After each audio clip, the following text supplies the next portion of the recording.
कहानी शुरू होती है हरिद्वार की पवित्र गलियों में, जहां गंगा की लहरें और मंदिरों की घंटियां एक साथ गूंजती हैं। वहां रहती थी शालिनी, एक पंडित की इकलौती बेटी थी। उसके पिता पंडित श्यामलाल एक सम्मानित पुरोहित थे, जिनकी आवाज में वेदों की गहराई और आंखों में परंपरा की आग थी। शालिनी खूबसूरत थी, पढ़ी लिखी थी और उसकी हंसी में एक अजीब सी मासूमियत थी। लेकिन उसका दिल एक ऐसी राह पर चल पड़ा जिसकी मंजिल कोई नहीं जानता था। दूसरी तरफ था जावेद। जावेद एक मुस्लिम लड़का था जो अपने परिवार के साथ पास के मोहल्ले में रहता था। वो एक छोटा सा मैकेनिक था जो दिन रात मेहनत करता और अपनी माँ के लिए दवा का इंतजाम करता। उसकी आंखों में सपने थे और होंठों पर हमेशा एक हल्की सी मुस्कान। दोनों की दुनिया अलग थी, लेकिन नियति ने उन्हें एक अनजान मोड़ पर मिला दिया। उनकी पहली मुलाकात तब होती है जब एक दिन शालिनी अपने पिता के साथ गंगा घाट पर गई थी। पंडित जी पूजा में व्यस्त थे और शालिनी घाट की सीढ़ियों पर बैठी पानी को निहार रही थी। तभी उसकी नजर लड़के पर पड़ी जो दूर एक नाव को ठीक कर रहा था। उसकी मेहनत और चेहरे की सादगी ने शालिनी का ध्यान खींच लिया। अचानक नाव से एक औजार गिर गया और पानी में बहने लगा। शालिनी ने बिना सोचे अपनी चप्पल उतारी और पानी में कूद पड़ी। उसने औजार उठाया और जावेद को थमा दिया।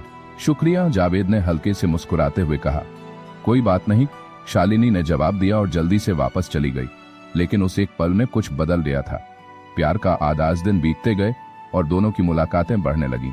कभी घाट पर, कभी बाजार में, कभी अनजाने बहाने से शालिनी को जावेद की सादगी और उसकी बातों में छुपा दर्द पसंद आने लगा। जावेद को शालिनी की हिम्मत और उसकी मासूम मुस्कान भाने लगी। दोनों को पता था कि ये रास्ता आसान नहीं, लेकिन दिल को कौन समझाए। एक दिन जावेद ने हिम्मत करके शालिनी से कहा, मुझे नहीं पता ये सही है या गलत, लेकिन तुमसे मिले बिना मेरा दिन अधूरा लगता है। शालिनी की आंखों में आंसू आ गए। मुझे भी तुमसे बात करना अच्छा लगता है जावेद, लेकिन मेरे पिताजी, वो कभी नहीं मारेंगे। एक रात शालिनी चुपके से जावेद से मिलने निकली, लेकिन उसकी चचेरी बहन ने उसे देख लिया और ये बात पंडित जी तक पहुंच गई। अगले दिन घर में हंगामा मच गया। पंडित श्यामलाल का चेहरा गुस्से से लाल था। ये क्या सुन रहा हूँ शालिनी, एक मुसलमान लड़के से मिलने गई थी तू?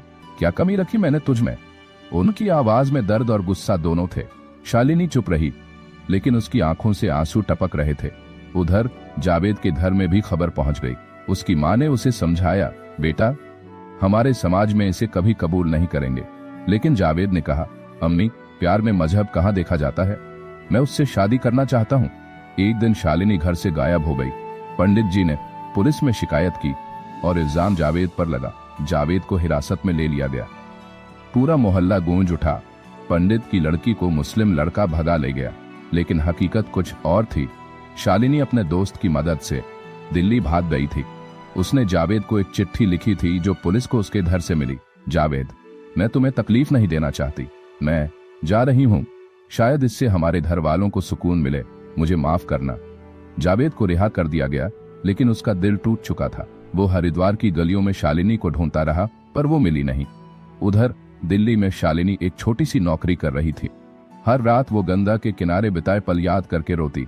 उसे अपनी गलती का एहसास हो रहा था, लेकिन अब बहुत देर हो चुकी थी। एक साल बाद होली के दिन जावेद हरिद्वार के घाट पर रंग बेच रहा था। तभी उसकी नजर एक लड़की पर पड़ी जो दूर खड़ी थी। उसका चेहरा रंग से भरा था, लेकिन आंखें वही थीं। शालिनी, जावेद ने पुकारा। लड़की पलटी और सचमुच वो शालिनी थी।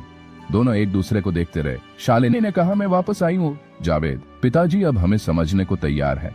लेकिन तभी भीड़ में से एक आवाज आई, ये शादी नहीं हो सकती। पंडित श्यामलाल वहां खड़े थे। अब इनकी शादी का अंजाम क्या होगा? क्या शालिनी और जावेद का प्यार पूरा होगा?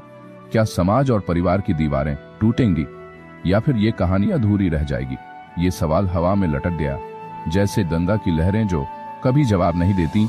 लेकिन अगर आप लोगों को पता है तो कमेंट करके जरूर बताइएगा।